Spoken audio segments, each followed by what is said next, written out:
सत्सङ्गत्वे निस्सङ्गत्वं निस्सङ्गत्वे निर्मोहत्वं निर्मोहत्वे निश्चलतत्वं निश्चलतत्वे जीवन्मुक्तिः पुनरपि जननं पुनरपि मरणं पुनरपि जननी जठरे शयनम् इह संसारे बहुदुस्तारे कृपया पारे पाहि मुरा. ஸ்ரீ குருப்யோ நமஹ. பகவத்கீதை 3வது அத்தியாயம் 30வது ஸ்லோகம். மயி சர்வாணி கர்மாணி சந்நிஸ்யாத்யாத்ம சேதசா நிராசீர் நிர்மமோ பூத்வா யுத்யஸ்வ விகதஜ்வரா. இந்த 3வது அத்தியாயத்துக்கு கர்மயோகம்னு ஒரு பேரு. அதனால கர்மயோகத்தை பத்தி நிறைய சொன்னார்.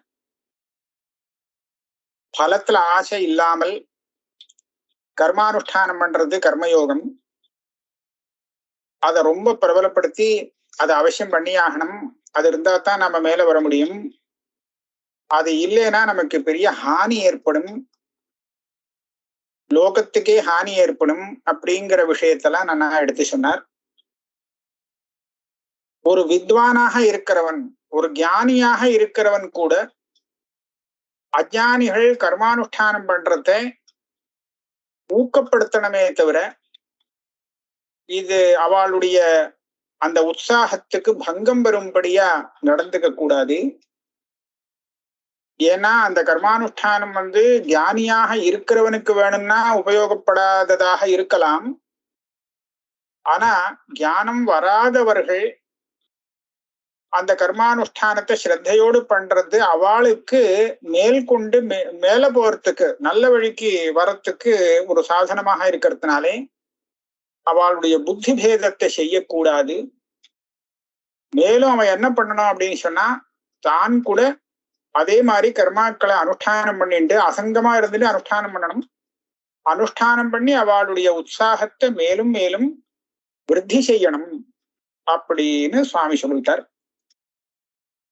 இப்ப அர்ஜுனனுக்கு உபதேசம் பண்றா. எப்படியா இருந்தாலும் அர்ஜுனன் இந்த யுத்தத்தை விட்டுடுறேன் அப்படின்னு ஆரம்பிச்சானே, அது தப்புன்னு ஆயிடுச்சு. இனிமே யுத்தத்தை விட முடியாது. ஆனா யுத்தம் பண்ணும்போது நீ ஒரு விதமான மனஸ்திதிய வச்சுக்கணும். இந்த மாதிரி ஒரு மனசை வச்சுட்டு நீ யுத்தம் பண்ணணும்னு இப்ப சொல்லி தராரு.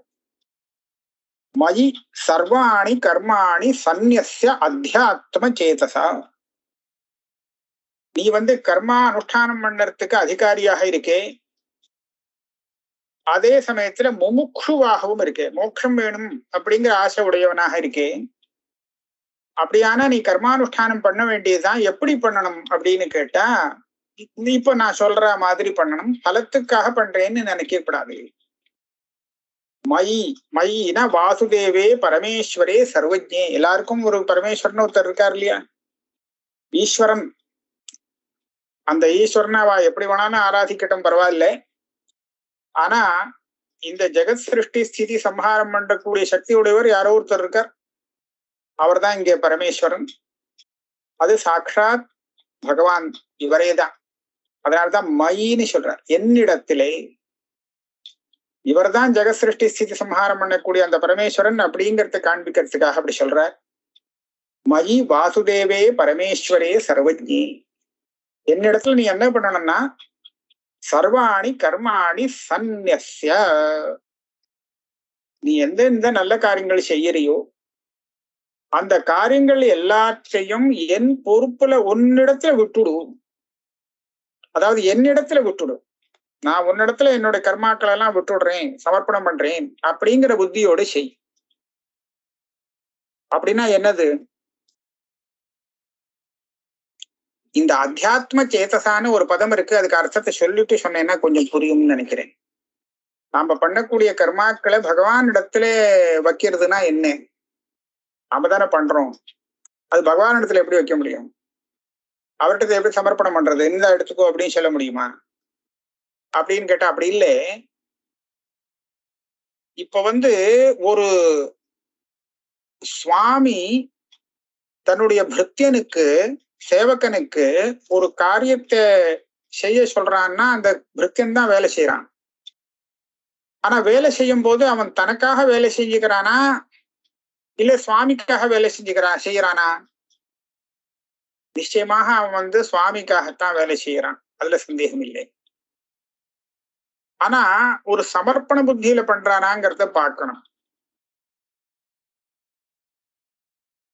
வெறும் சொல்லலைன்னா அவன் நம்ம கோச்சுப்பான், ஏதாவது தண்டனை கொடுப்பான் அப்படிங்கிற பயத்துல செய்யறது கூட உண்டு. அல்லது நாம பண்ணினோம்னா அவர்கிட்ட இருந்து நல்ல லாபம் வரும் அப்படிங்கிற ஒரு உபயோகம், அதை வச்சுட்டு கூட பண்ணுவோம். அப்படியே நடக்கும். ஆனா இங்க மயி நிக்ஷிப்பியா, இப்ப அவர் ஆஜ்ஞை பண்ணி நான் ஒரு காரியத்தை செஞ்சேன் அப்படின்னு சொன்னால் நான் அதை ஒழுங்கா செஞ்சேன்னா அப்ப அவர் சந்தோஷப்படுவார் இல்லையா? அப்படித்தானே? அப்ப அதே மாதிரி பரமேஸ்வரன் எனக்கு ஒரு ஆஜ்ஞை பண்ணியிருக்கார், இந்த மாதிரி நீ கர்மா உத்தானம் பண்ணணும், இந்த கர்மாவை உனக்குன்னு விதிச்சாச்சு அப்படின்னு விட்டாருன்னா அதை நான் சரிவர கடைபிடிச்சேனானால் பரமேஸ்வரனுக்கு நம்ம மேல ஒரு பிரீத்தி வரும். பரமேஸ்வர பிரீத்தியர்த்தம் அப்படின்னு தானே சங்கல்பத்துல சொல்லிக்கிறோம். அதனால அந்த மாதிரி ஒரு விவேகம், எதுக்காக நான் பண்றேன்னு சொன்னா பரமேஸ்வரனுடைய அனுகிரகம் நமக்கு வரணும் அப்படிங்கிறதுக்காக மட்டுமே செய்யறேன். இந்த கர்மானுஷ்டானம் பண்ணினத்துக்கு என்ன ஒரு பலம் வரணுமோ அந்த பலத்தை பத்தி நான் ஒன்னும் கேட்கல, அது வேணும் அப்படிங்கிறதுக்காக இதை செய்யறேங்கிறது எண்ணமே கூடாது. அந்த எண்ணம் இருக்கக்கூடாது. இதுதான் அத்தியாத்ம சேதஸ்ன்னு இதுக்கு பேரு கொடுத்துருக்காரு. விவேக புத்தின்னு பேரு வச்சாங்க. இந்த சப்தத்துல இருந்து எப்படி வருதுன்னு சொன்னா, இந்த மாதிரி அனுஷ்டானம் பண்ணினால் இதனால இவனுடைய சித்தத்துக்கு சுத்தி ஏற்பட்டு அதுல ஆத்ம ஜானம் பிறக்கும் இல்லையா? அதனால அதுக்கு சாதனமா இருக்கிறதுனால இப்பேற்பட்ட ஒரு மனோநிலை இருக்கே, அதுக்கே அத்தியாத்ம சேதஸ்ன்னு பேரு கொடுத்துட்டார்.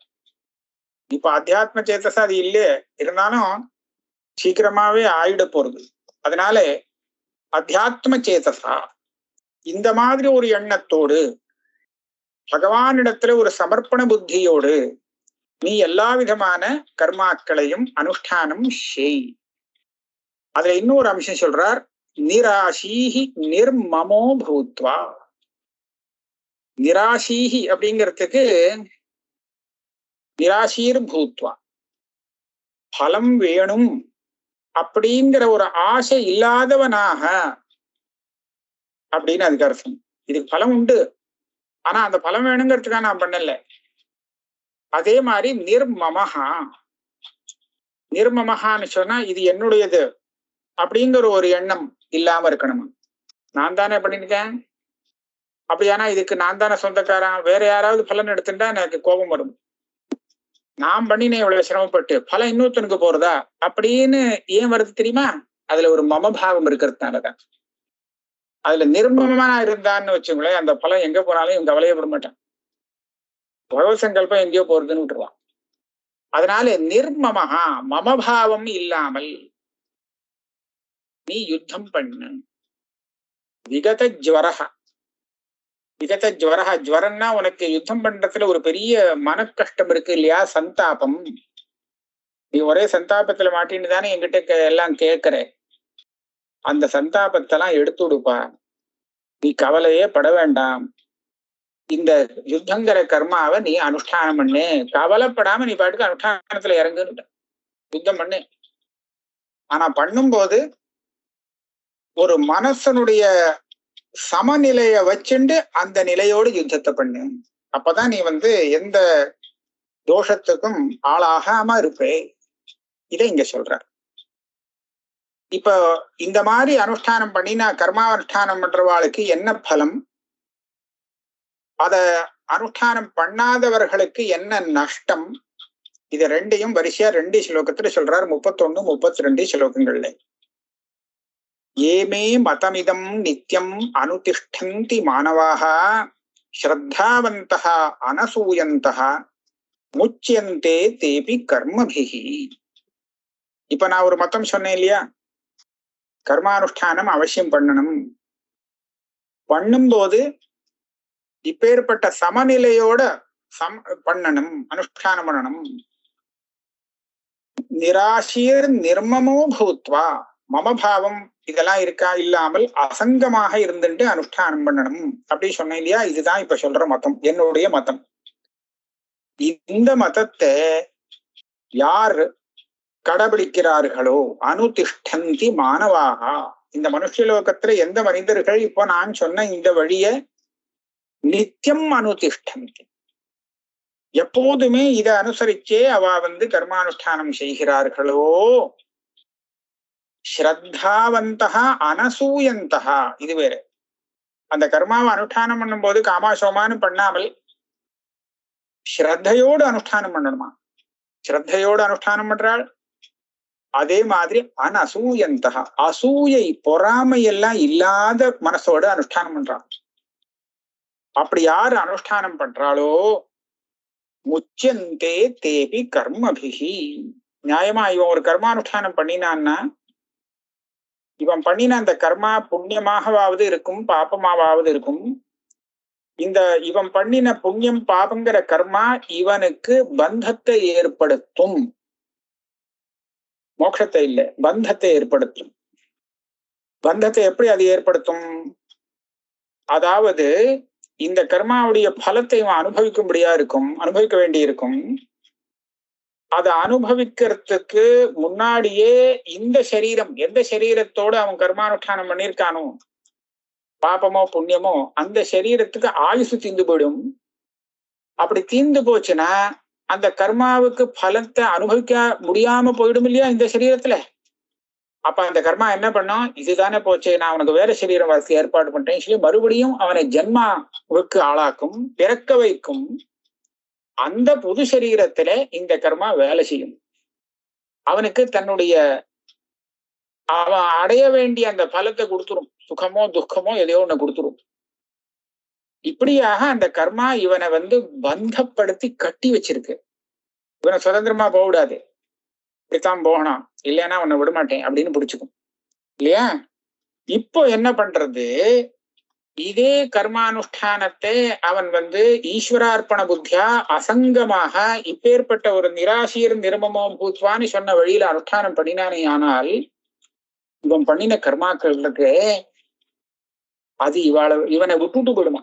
முச்சியந்தே தேபி கர்மபிஹி, கர்மபிஹி தே முச்சியந்தே. அதாவது இந்த கர்மா இவனை மறுபடியும் பந்தத்துக்கு ஆளாக்காது, மறுபடியும் ஜென்மாவை வர விடாதான். ஏன்? பலத்துக்காக அனுஷ்டானம் பண்ணியிருந்தானே, ஆனா அந்த பலத்தை கொடுத்தாகணுங்கிற நிர்பந்தம். இப்ப சொன்ன மனோநிலையோட அந்த கர்மானுஷ்டானத்தை பண்ணினானே, ஆனால் அதுக்கு அடுத்த ஜென்மா வரணும் அப்படிங்கிற நிர்பந்தம் இல்லை.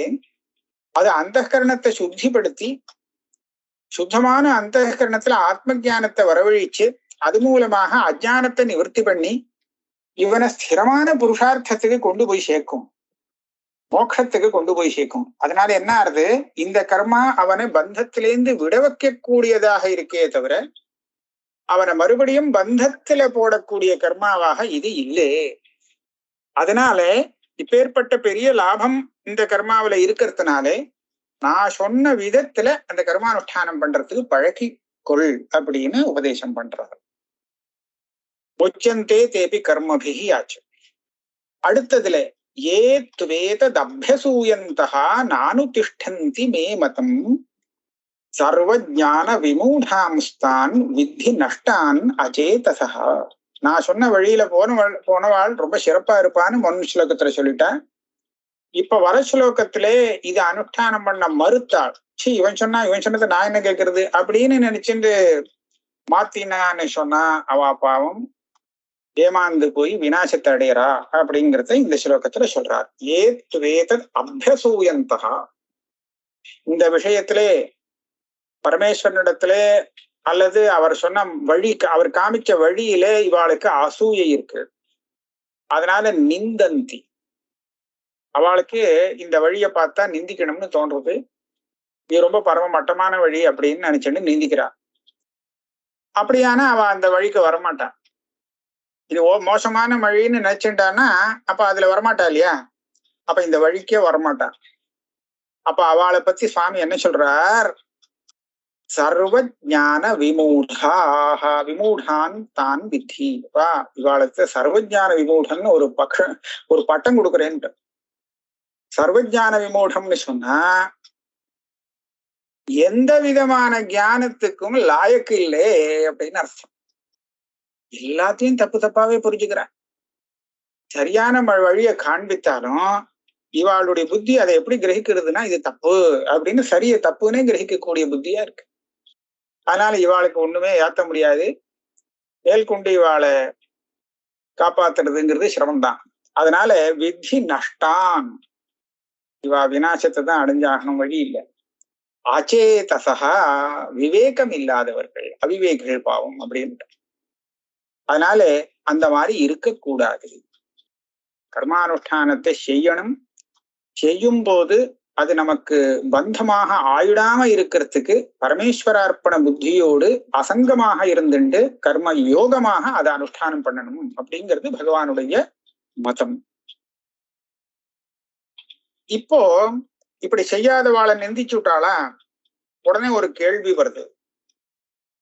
ஏன் இந்த மாதிரி சில பேர் பகவான் சொன்ன நல்ல வழியை ஏத்துக்க முடியாம போறது? சுவாமி நல்ல வழியை காண்பிக்கிறார். அப்பனா எல்லாரும் சுவாமிக்கு ஒன்னும் விருப்பு வெறுப்பு கிடையாது, ராகத்வேஷம் எல்லாம் ஒண்ணும் இல்லை. அப்ப அவர் சொல்றதை எல்லாரும் ஏத்துக்க வேண்டியதானே, ஏன் ஏத்துக்க மாட்டேங்கிறா அப்படின்னு ஒரு சந்தேகம் மனசுல வரலாம். அர்ஜுனனுக்கு வந்ததாக வச்சுப்போம். வச்சுட்டா அதுக்கு சுவாமி பதில் சொல்றார். சதிருஷம் சேஷ்டதே ஸ்வஸ்யாக பிரகிருதேஹ ஞானவான் அபி பிரகிருதிம் யாந்தி பூதானி நிகிரஹ கிம் கரிஷ்யதி. இது அடுத்த ஸ்லோகமும் இருக்கு, அது அப்புறமே படிக்கிறேன். இதை முடிச்சுட்டே வரேன். சதிருஷம் சேஷ்டதே ஸ்வஸ்யாக பிரகிருதேஹ ஞானவான் அபி. இது அவளை சொல்லி குத்தம் இல்லப்பா. நான் சொன்ன நல்ல வழி அவளுக்கு நல்லதா படல. அதுக்கு என்ன காரணம் அப்படின்னு கேட்டா அவளுடைய பிரகிருதி தான் காரணம். என்னது இது பிரகிருதி? பிரகிருதின்றது மாயாவா? ஜெகத்துக்கெல்லாம் பிரகிருதி மாயா, அனாதி, அவித்யெல்லாம் அதுவா? இல்ல. இந்த பிரகிருதி என்னன்னு கேட்டா இவாளுடைய வாசனை. இதுவும் புரியலையே, என்ன வாசனை இது? வாசனைன்னு சொன்னா என்ன அப்படின்னு கேட்டால், இது இந்த ஜென்மான்னு மாத்திரம் இல்லே, இத பழைய ஜென்மாவில பிறந்தத்துல இருந்து கூட சில பேருக்கு இருக்கும். அதாவது போன ஜென்மாவில அபியாசம் பண்ணி அந்த அபியாசத்தினால வந்த பழக்கம், தர்மாதர்மா ஆதி சம்ஸ்காரா அப்படின்னு போட்டிருக்கார். இவா எந்த மாதிரி பழகின்ற இருக்காளோ நல்லது கெட்டது பண்றதுனாலே அந்த பழக்கத்தினாலே இவாளுக்கு ஒரு சம்ஸ்காரம் ஏற்பட்டிருக்கும். இந்த சம்ஸ்காரமானது அடுத்த ஜென்மா எடுக்கும் போது அது கூடவே வேலை பண்ணும். அப்ப அதுக்கு வாசனைன்னு பேரு. சில பேருக்கு புத்தி நல்ல வழியில போறது, சில பேருக்கு அப்படி போக மாட்டேங்கிறது. அதுக்கு என்ன காரணம் அப்படின்னு கேட்டா இவா ஏற்கனவே இப்படி பழகிருக்கா போன ஜென்மாவில, அதனால தானே நல்ல புத்தியில போறது. இவா அப்படி பழகலே, விபரீதமா பழக்கி இருக்கா, அந்த புத்திக்கு பழக்கம் அப்படி ஏற்பட்டிருக்கு, அதனால அப்படி போறது. இது நாம ஊகிக்க வேண்டியதுதான். ஏன்னா இந்த ஜென்மாவில அவ ஒன்னும் பண்ணல இந்த மாதிரி வாசனை வரத்துக்கு. அதனாலே பூர்வ ஜென்மாவில பண்ணின இவாளுடைய தர்ம பழக்கம் அல்லது அதர்ம பழக்கம் இருக்கே, அதனால ஏற்பட்ட அந்த சம்ஸ்காரம் வரக்கூடிய புது ஜென்மாவில ஆரம்பத்திலேயே அது தெரிய ஆரம்பிக்கிறது. அதுபடிதான் அவளுடைய போக்கு இருக்கும். நம்ம என்னதான் கண்ட்ரோல் பண்ணினாலும் அவளுடைய வாசனை எங்கேயாவது பொழிச்சு இழுக்கும். அதுக்குதான் பிரகிருத்தின்னு பேரு. இந்த இடத்துல மாயா, அவித்யா, மூல பிரகிருதி அந்த மாதிரி பிரகிருதிங்கிற அர்த்தத்தை எடுத்துக்கப்படாது.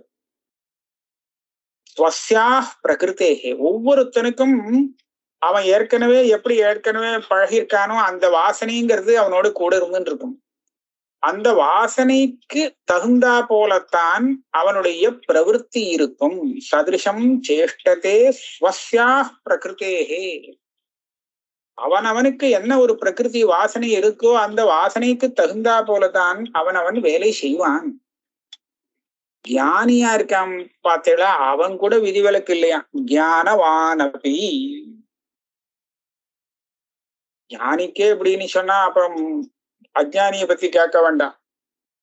ஞானி இவ்வளவு பெரிய விஷயத்துக்கு வந்திருக்கான், அவனே தன்னுடைய பூர்வ வாசனையை வச்சுட்டு அதுக்கு தகுந்தா போலதான் பிரவர்த்திக்கிறான்னு சொன்னா முட்டாளை பத்தி கேட்கவே வேண்டாம்.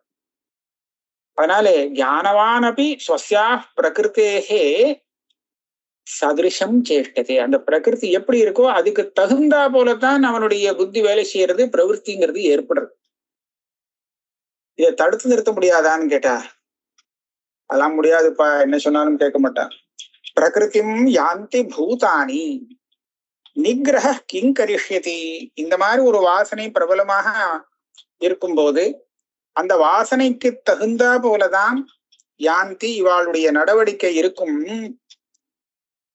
அதை தடுத்து இந்த மாதிரி சாஸ்திரம் இப்படி பண்ணக்கூடாது அப்படி இப்படின்னு என்ன பண்ணாலும் சரியா வராது. நிகிரஹ கிங் கரிஷ்யதி, நான் சொன்ன நிகிரகம், நான் ஒரு பிரதிஷேதம் பண்ணாலும் சரி, வேற யாராவது பண்ணாலும் சரி, அதெல்லாம் அதை உல்லங்கனம் பண்ணிட்டு போயிடுவா, அதை ஒத்துக்க மாட்டான். இது சொன்ன உடனே நமக்கு சட்டுன்னு மனசுல இது வருது. எல்லாருக்கும் அவளுக்கு ஒவ்வொரு வாசனை இருக்கு. சாஸ்திர ஞானவான் ஞானியாக இருந்தாலும் கூட வாசனைக்கு தகுந்தா போலதான் அவன் அவனுடைய நடவடிக்கை இருக்கும்னு சொல்லிட்டா, அப்ப சாஸ்திரம் வாசிச்சு என்ன பிரயோஜனம்? என்னுடைய வாசனை எப்படி இருக்கோ தெரியாதே. சாஸ்திரம் வாசிச்சாலும் நான் வாசனைக்கு தகுந்தா போலத்தான் நடந்துப்பேன். சாஸ்திரத்தினால ஏற்பட்ட விவேகம் எனக்கு எந்த விதத்திலையும் உபயோகப்படாது அப்படின்னு சொல்லிட்டா அப்ப சாஸ்திரம் விரசமா போயிடுமே. சுவாமியே இந்த மாதிரி சொல்லிவிட்டாரே வருத்தப்பட்டு, நிகிரஹ கிங்கரிஷதி, சாஸ்திரம் சொன்னா என்ன, நான் சொன்னா என்ன, யாரு கேட்க போறான் அப்படின்னு சொல்லிவிட்டாரேன்னு நமக்கு மனசுல ஒரே குழப்பமா போயிடுது. உடனே அதுக்கு பதில் சொல்றார், இல்ல குழம்பாத, வழி வச்சிருக்கேன், சாஸ்திரம் படிச்சது வேஸ்ட் ஆகாது. யாருக்குங்கிறத நான் பார்த்து சொல்றேன். இந்திரியஸ்யேந்திரியஸ்யார்த்தே ராகத்வேஷௌ வியவஸ்திதௌ தயோர் ந வசமாகச்சேத் தௌஹ்யஸ்ய பரிபந்தினௌ. இந்திரியஸ்யேந்திரியஸ்யார்த்தே, நாம நம்மளுடைய இந்திரியங்கள் போன வழியிலத்தானே அநேகமா போறோம். அப்படிதான் போறது.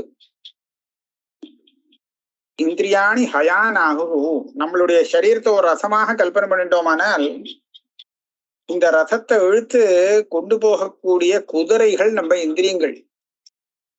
அது நம்மளை இழுத்து அங்கங்க எங்க தனக்கு என்ன விஷயமோ அந்த விஷயத்துல கொண்டு போய் சேர்த்து விடுறது. ஆக நாம விஷயத்துல சஞ்சாரம் பண்றோம், ஆகா நன்னா இருக்கே அப்படின்னு சொல்லி.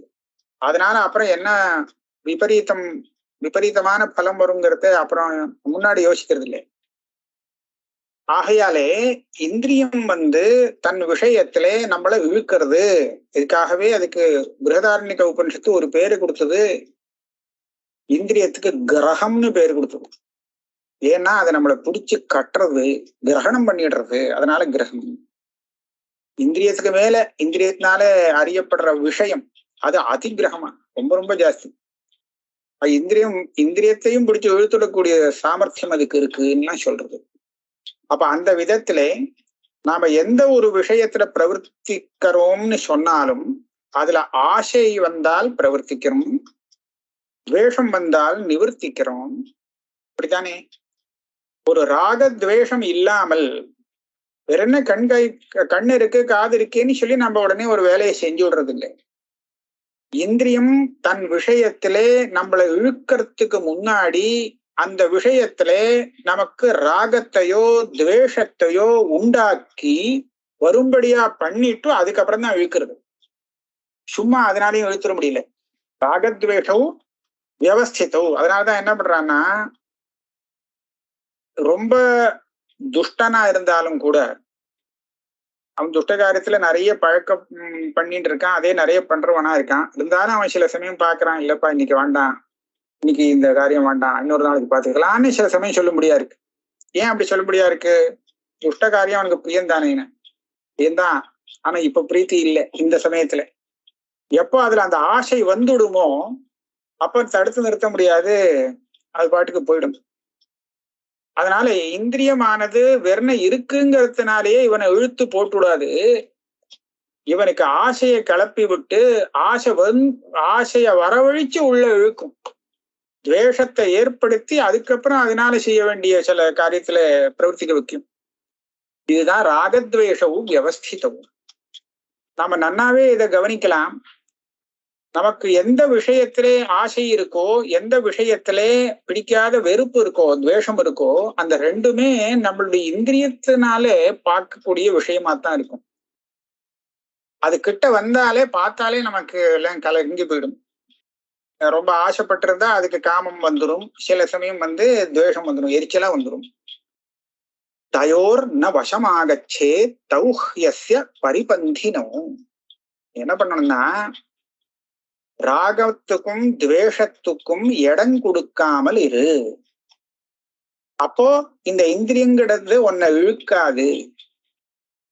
ராகத்வேஷத்துக்கு இடம் கொடுக்காம எப்படி இருக்க முடியும்? அது தானானா வருது, நான் சொல்லியா வருது அப்படின்னு கேட்டா, இந்த சாஸ்திரத்தினால வரக்கூடிய விவேகம் இருக்கே, இந்த விவேகம் ராகத்தையும் துவேஷத்தையும் அடக்கும். அதனால நீ தன்னை காப்பாத்திக்க முடியும். வாசனைகள் இருக்கு, இல்லைன்னு சொல்லல. ஆனா அந்த வாசனையானது ஒரு விஷயத்துல இவனை பிடிச்சு தள்ளறதுக்கு முன்னாடி அந்த விஷயத்துல ராகத்தையும் துவேஷத்தையும் உற்பத்தி பண்ணி இவனை பிடிச்சு இழுக்கிறது. நம்ம சாஸ்திரத்தினால விவேகத்தை எப்போ உபயோகப்படுத்தணும் அப்படின்னு சொன்னா, இந்த ராகத்வேஷம் ஏற்படுவதற்கு முன்னாடி அந்த விவேகத்தை நாம பிடிச்சு மனசுல ஏத்திண்டோமானால் ராகத்வேஷம் வரத்தை அந்த விவேகம் தடுத்து நிறுத்திடும். இதுக்கு பதில் ராகத்வேஷம் வந்துடுத்து அதுக்கப்புறம் நீங்க சாஸ்திரிய விவேகத்தை கொண்டு காமிச்சா வேலைக்காகாது. ராகத்வேஷம் வந்தாச்சுன்னா உள்ள பிரவൃத்தி வந்துதான் தீரும், நடுப்புற நிறுத்த முடியாது. ஆனா ராகத்வேஷம் வரத்துக்கு முன்னாடி இந்த சாஸ்திரத்தால ஏற்பட்ட விவேகத்தை உபயோகப்படுத்தின்றோமானால் நிச்சயமா ராகத்வேஷங்களை தடுத்து நிறுத்தி அனர்த்தம் வராமல் காப்பாத்திக்கலாம். அந்த பிரகிருத்தியை ஜெயிக்கலாம், வாசனையை ஜெயிக்க முடியும். வாசனையால நம்மள ஒண்ணும் பண்ண முடியாது. இதைத்தான் இங்க சொல்ற. தயோஹோ ந வசமாகச்சே. இந்த ராகத்தையும் துவேஷத்தையும் அதுக்கு அடிமையாயிதான் இவன் பிரவர்த்திக்கிறான். அதுக்கு வசம் ஆயிடாதே, அடிமை ஆயிடாதே ராகத்துக்கும் துவேஷத்துக்கும். தௌஹ்யஸ்ய பரிபந்தினம். நீ ராகத்தையும் துவேஷத்தையும் தனக்கு ரொம்ப சுகൃத்து மித்திரமாக்கம் நினைச்சுட்டு இருக்கே, அது உனக்கு சத்ருவாக்கம். உன்ன அனர்த்தத்துல பிடிச்சி இழுக்கிறது. அது எப்படி மித்திரனா இருக்க முடியும்? இல்லையா? உனக்கு நல்லது பண்ணலையே, அது கெட்டதுனா பண்ண போறது. அதனால அது உனக்கு சத்ரு அப்படின்னு நீ நினை. அதுக்கு வசப்பட்டுடாதே. ராகத்துக்கும் துவேஷத்துக்கும் இடம் கொடுக்காதே. வாசனை இருந்தா இருந்துட்டு போட்டோம், ஒண்ணும் பண்ணாது. இந்த சாஸ்திரிய விவேகத்தோட இருக்கிறவனுக்கு இவன் பூர்வ ஜென்ம வாசனை இருந்தாலும் பயமே இல்லை. ஆனா விவேகத்தை காப்பாத்தி வச்சுக்கணும். ராகத்வேஷத்தை வரவிடாம தடுக்கிறதுக்கு இந்த விவேகத்தை அவன் உபயோகப்படுத்திக்கணும், மறக்காமல். இந்த வழியை சுவாமி இந்த ஸ்லோகத்துல சொல்லித்தரார். அழகா சொல்லியிருக்கார். இல்லைன்னா இந்த ஸ்லோகத்துல நமக்கு பெரிய குழப்பம். பிரகிருத்திய மீறிண்டு யாரும் இருக்க முடியாது. அவ தலையில எழுத்து வாசனை அதுக்கு இருந்தா போலதான் நடவடிக்கை இருக்கும் அப்படின்னு சொல்லிவிட்டார். ஒருத்தரும் தடுக்க முடியாது அப்படின்னு வேற சொன்னார். அப்படின்னா ஒரே பயம் வந்துடுது முமுட்சுவுக்கு. எல்லாருக்கும் பிரகிருதி இருக்கும், நமக்கும் பிரகிருதி இருக்கே. அப்ப சாஸ்திரத்தால நாம என்ன பண்ண முடியும்? நம்ம பிரகிருதிக்கு தகுந்தா போலதான் ஓடும், அது என்ன தடுக்க முடியாது அப்படின்னு சொன்னா, இல்லப்பா சாஸ்திரம் உபயோகப்படும், வியர்த்தம் இல்லை. ஏன்னா இந்த வாசனை ஒண்ணு நேரடியா பிடிச்சு தள்ளல. எதுல பிரவர்த்திக்க வைக்கணுமோ அதுல ஒரு ராகத்தை ஏற்படுத்தி அப்புறம் ஒன்ன பிரவர்த்திக்க வைக்கிறது. ராகம் துவேஷம் இது ரெண்டையும் ஏற்படுத்தி தான் அது வேலையை பண்ணி வருது. ராகம் துவேஷம் வந்துடுத்துனா அப்புறம் நீ மூடன், உனக்கு கண் தெரியாது, விவேகம் வராது. அதுக்கப்புறம் விவேகத்தை வச்சு ஒண்ணும் பண்றதுக்கு இல்லை. ஆனா ராகத்வேஷம் வரத்துக்கு முன்னாடி உன்னுடைய மனசுல புத்தியில அந்த சாஸ்திரிய விவேகத்துக்கு நீ இடம் கொடுத்து அதை தடுத்து நிறுத்தி தன்னை காப்பாத்திக்க முடியும் விநாசம் இல்லாமல். அப்படிங்கிறது இந்த ஸ்லோகத்தினுடைய சாராம்சம். ஸ்ரேயான் ஸ்வதர்மோ விகுணஹ பரதர்மாத் ஸ்வனுஷ்டிதாத் ஸ்வதர்மே நிதனம் ஸ்ரேயः பரதர்மோ பயாவஹः. இப்ப இந்த ராகத்வேஷத்துக்கு வசப்பட்டுட்டான்னு வச்சுங்களேன், அப்போ சாஸ்திரம் சொல்றத கூட இவன் மாத்தி புரிஞ்சு விடுவான். நான் சொல்றதுதான் சாஸ்திரம் சொல்றது, இதுதான் சரி அப்படின்னு விபரீதமா அவன் புத்தி வேலை செய்யும். அப்ப என்ன பண்ணுவனா, இந்த மாதிரி ஒரு சந்தர்ப்பம் வரும். இது ஆச்சரியமான சந்தர்ப்பம் இப்ப நிறைய நடக்கிறது. தர்மம் எப்படி சாஸ்திரத்தினால விதிக்கப்பட்டிருக்குன்னு சொன்னால், அந்தந்த அதிகாரிக்கு என்னென்ன தர்மம்னு அதிகாரியை குறிச்சுதான் தர்மம் விதிக்கப்பட்டிருக்கு. பொதுவா இது தர்மம் அப்படின்னு சொன்னா எல்லாருக்கும் அது தர்மம்ங்கிறது இல்லை. இப்ப எதிர்த்தாப்புல ஒரு பானை இருக்கு அப்படின்னு சொன்னா, இந்த யாருக்கு பானை? எனக்கு பானை, அவனுக்கு பானை இல்லை அப்படி இல்லை. எல்லாரும் யாரு பார்த்தாலும் பானை பானை தான். அந்த மாதிரி தர்மம் இல்லை. கர்த்தவியங்கிறது ஒவ்வொரு அதிகாரிக்கு இந்த மாதிரி இருக்கிறவன் இந்த மாதிரி தர்மத்தை கடைபிடிக்கணும், பிரம்மச்சாரியா இருக்கிறவன் இந்த தர்மங்களை கடைபிடிக்கணும், சன்னியாசியாக இருக்கிறவன் இப்பேற்பட்ட தர்மங்களை கடைபிடிக்கணும், இந்த வர்ணத்துக்காரன் இதை கடைபிடிக்கணும்னு தனித்தனியா தர்மங்கள் விதிக்கப்பட்டிருக்கு. யாருக்கோ விதிச்சிருக்கே அப்படின்னு சொல்லி அது தர்மம் நானும் செஞ்சா என்னன்னு செஞ்சு விடப்படாது. அப்படி சொன்னா அது என்ன ஆகும்னா அது பரதர்மம்னு பேரு. தனக்கு விகித்த தர்மம் இல்லை, மற்றவனுக்கு விகித தர்மம், அவனுக்கு தர்மமா இருக்கும். அந்த தர்மம் தர்மம் தானே நானும் பண்றேன் அப்படின்னு சொல்லி அனுஷ்டானம் பண்ணினால் அது பெரிய ஆபத்துல கொண்டு போய் விட்டுடும். ரோகத்துக்கு தகுந்தா போல மருந்து கொடுப்பார் வைத்தியர். இவன் பாட்டுக்கு எந்த ரோகத்துக்கு எந்த மருந்துங்கிற ஒரு கணக்கை விட்டுட்டு அதுவும் மருந்து தானேன்னு சொல்லி இவன் சாப்பிட்டான்னா ஆபத்துல கொண்டு போய் விட்டுடும். இந்த இவனுடைய ரோகத்துக்கு என்ன மருந்தோ அந்த மருந்து தான் இவன் சாப்பிடணும். அவன் சாப்பிடுறானே அதுவும் மருந்து தானேன்னு சாப்பிட முடியாது. அத போலதான் இந்த தர்மம். இவனுக்கு என்ன விதிக்கப்பட்டிருக்கோ அந்த தர்மம் தான் இவனுக்கு தர்மம். அவன் பண்றானேன்னு சொல்லி நானும் பண்றேன்னு சொல்லக்கூடாதுங்கிறத சொல்றதுக்காகத்தான் இந்த ஸ்லோகம் வருது. உனக்கு விகிதமா இருக்கக்கூடிய தர்மம் ஸ்வதர்மம்னு சொல்றோமே, அது விகுணஹா. அது எப்படி சொல்லிருக்கோ அந்த மாதிரி அனுஷ்டானம் பண்ண முடியாமல் ஒரு சில குறைபாடுகளோடு விகுணமாக அனுஷ்டானம் பண்ணினால் கூட ஸ்ரேயான் ஒசக்தி அப்படின்ற எதை காட்டிலும் பரதர்மாத் சு அனுஷ்டிதா. இவன் பாக்குறான் எனக்குன்னு விதிக்கிற தர்மம் இருக்கு, ஆனா அதை என்னால சரியா பண்ண முடியல. ஆனா அவனுக்கு ஒரு தர்மம் சொல்லியிருக்கேன், அதை நான் ஒழுங்கா பண்ணிட முடியும் அப்படின்னு நினைச்சு அதை நன்னா பண்ணணுங்கிற அபிப்பிராயத்துல பரதர்மத்தை அனுஷ்டானம் பண்ண ஆரம்பிச்சான்னா அது இவனை ஆபத்துல தள்ளும். அதுக்கு பதில் தனக்கு விகிதமான கர்மாவில கொஞ்சம் குறையோடு இவன் செஞ்சாலும் கூட இதுவே அந்த பரதர்மானுஷ்டானத்தை காட்டிலும் வசதியானது. ஸ்ரேயான் ஸ்வதர்மோ விகுணஹா பரதர்மாத் சு அனுஷ்டிதாத். அந்த தர்மத்தை சுஷ்டுவா நல்லா அனுஷ்டானம் பண்றேங்கிறான். ஆனா அது நல்லது இல்லை. தன்னுடைய தர்மத்தை விடாமல் குறைய இருந்தா கூட பரவாயில்ல, அதே அனுஷ்டானம் பண்றது இவனுக்கு ஸ்ரேயஸ கொடுக்கும். எப்படி? ஸ்வதர்மே நிதனம் ஸ்ரேயா பரதர்மோ பயாவஹா. தன்னுடைய தர்மத்தை இவன் அனுஷ்டானம் பண்ணினானே ஆனால் அது குறையுள்ளதா இருந்தால் பலத்தை கொஞ்சம் குறைச்சு கொடுக்கும். இவனுக்கு விதிச்ச சந்தியாவந்தனமோ இதுவோ இந்த கர்மாக்கள் இருக்கே, இந்த கர்மாக்களே இவன் அனுஷ்டானம் பண்றதுல ஏதோ அஸ்ரத்தையா பண்றான், ஏதோ கொஞ்சம் குறை இருக்கு, இருந்துட்டு போட்டோம், இது ஒண்ணும் ஆபத்தை கொடுக்க போறது இல்லை. ஆனா மற்றவனுக்கு விதித்த அந்த கர்மாவே இவன் அதை நன்னா நான் பண்றேன் பாரு அப்படின்னு சொல்லி பண்ணினானே ஆனால் அது பயத்தை கொடுக்கக்கூடியது, அனர்த்தத்தை கொடுக்கக்கூடியது. பரதர்மோ பயாவகா. அதனாலதான் சாஸ்திரம் விதிச்சிருக்குன்னு சொல்லும் போதே யாருக்கு விதிச்சிருக்கு அப்படிங்கிறதையும் சேர்த்து பார்க்கணும்னு மீமாம்சா சாஸ்திரம் நிர்ணயிக்கிறது. அதுக்காக ஜெய்மினி ஒரு அத்தியாயமே பெரிய அத்தியாயம் பண்ணியிருக்கார். தன்னுடைய சாஸ்திரத்துல 6வது அத்தியாயம் 8 பாதங்கள் கொண்டது. யாருக்கு அது விதிக்கப்பட்டிருக்கு அப்படின்னு கண்டுபிடிக்கிறதுக்காக. அது தெரியாமல் அவா பண்றான் நான் பண்றேன் என்ன அப்படின்னு சொல்லி இப்ப வேதாத்தியனம் யாருக்கு விதிச்சிருக்குங்கிறது ஜெய்மினி தீர்மானம் பண்ணி கொடுத்துருக்காரு.